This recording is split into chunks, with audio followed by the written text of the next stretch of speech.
Hi guys, this is Comfy Trees. I'll be playing in a Pauper challenge with this blue-green Elves list. So this list is a little bit different than the ones that have been popping up in the 5 lists. It's playing all 4 leads and all 4 distant melodies, and it's playing a Trinket Mage package, and plus there's more differences inside. It's not playing any Well-Wishers or any Elvish Vanguards. Yeah, so basically, this deck is essentially all mana, and then basically all the big mana payoff cards. So all the card draw plus longbow, which is if you have 90 mana, you can deal 30 damage in one turn. And then there's some Timberwatch Elves and Huntmaster are kind of what I consider the best normal Elves payoff cards. Though actually we'll be setting out Timberwatch Elf a lot. That card is post board. It's pretty easy to stop it from ever untapping. Huntmaster I'll sometimes cut to just because it's a 4-drop. And then I'm playing Nightlia's Disciple instead of Woolwisher. I don't like Woolwisher. It's like, Woolwisher, it only gains you life if your opponent wants to gain you life. And then sometimes you want to use Woolwisher to bait out a Riddle spell, and it doesn't even do that. So I think it's much better to have Nightlia's Disciple, which guarantees a life gain. So this is going to be important against basically any deck that, like Burn, for example, or Boros, or Blood Delver, where they'll kill your Well-Wisher if they want to, or they'll just kill all your other creatures.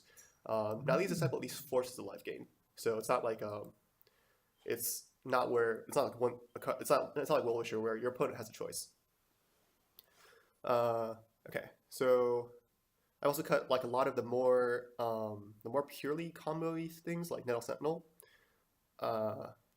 That's just for consistency. Nettle Sentinel is only okay when you go off, and it's not even that great on those turns since there's plenty of other ways to generate lots of mana. Yeah. So in the sideboard, playing a lot of hate against like Electricities and Croclaw Shamans and Spellstutter Spreads also basically can stop any burn spell, so they can protect your Priest of Titania, which is probably the best card in the deck. Also Hydroblast. Yeah, so Spellstutter Spray also comes in against a lot of other decks, so I'll set them in against Inside Out, I'll set them in against Tron, or like at least Blue-Green Tron. Yeah, Hydroblast is kind of like the 5th Spellstutter Sprite. It's not as good because you can't hit it off of lead, and also the applications are a bit more limited. But one thing that it is very good at is it's very good at killing Kiln Fiends, and Blitz is a tough matchup for this deck, and so it's going to have an extra sideboard card. There's one more card just for fast combo decks. I'll also set this in against basically all the aggressive decks, just to buy one turn while you're going off. This is like, usually one turn is all you need to just completely flip the table. So you just need that one turn to buy, you just need that one turn to actually do that. There's one Spider Silk Armor. I actually usually don't like this Spider Silk Armor that much. Most decks have ways of playing around it, and it's not a creature itself, so you play Spider Silk Armor, they can just kill all your other guys. One thing I do like about it, and the reason why I put it in was because of against witches, whatever the witches things that mono black is. Without this card, the witches basically are very tough to beat. This gives you a chance. Plus, it's solid in many other places. Like good against Delver, fine against Boros. Yeah, so I think one copy is fine, but I don't really necessarily like too many copies.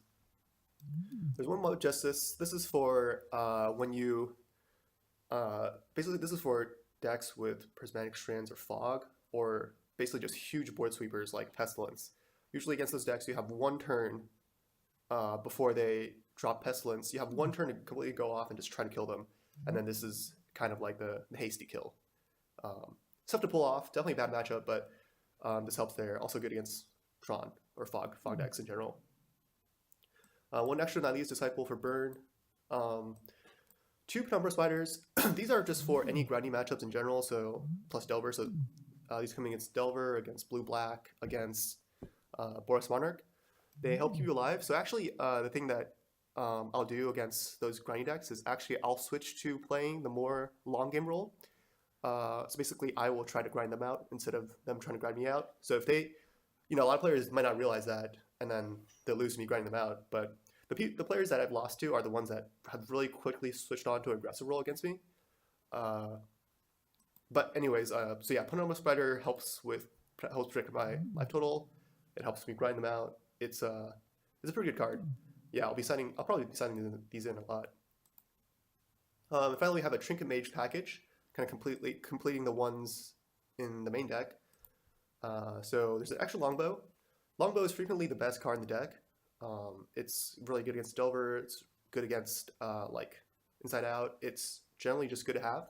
It kills the flag bearers, and yeah, it's usually just good to have one copy in your deck, basically at all times. It does a lot of things, and so in decks which it really is good, so like Delver and Tron, they frequently have ways to counter it. So there's one extra copy in the sideboard, and then there's an extra Trinket Mage to fetch it out. There's one Bone Splitter to help grind out blue-black decks even more. My hate is mostly against red, so blue-black decks are a little bit trickier to beat. I basically have to just grind them out with like spiders and stuff.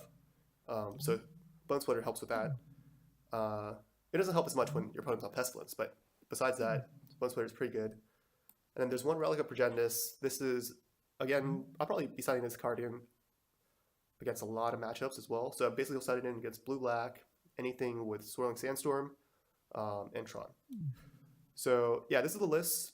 I think it's quite good. My win rate has been quite strong. This is like, I think this deck is either, I would say it's probably tier 1, might be tier 1.5, but I think this deck's definitely good. If I bomb out, I'll probably actually be playing this deck in leagues all week, and I'll probably try again next time.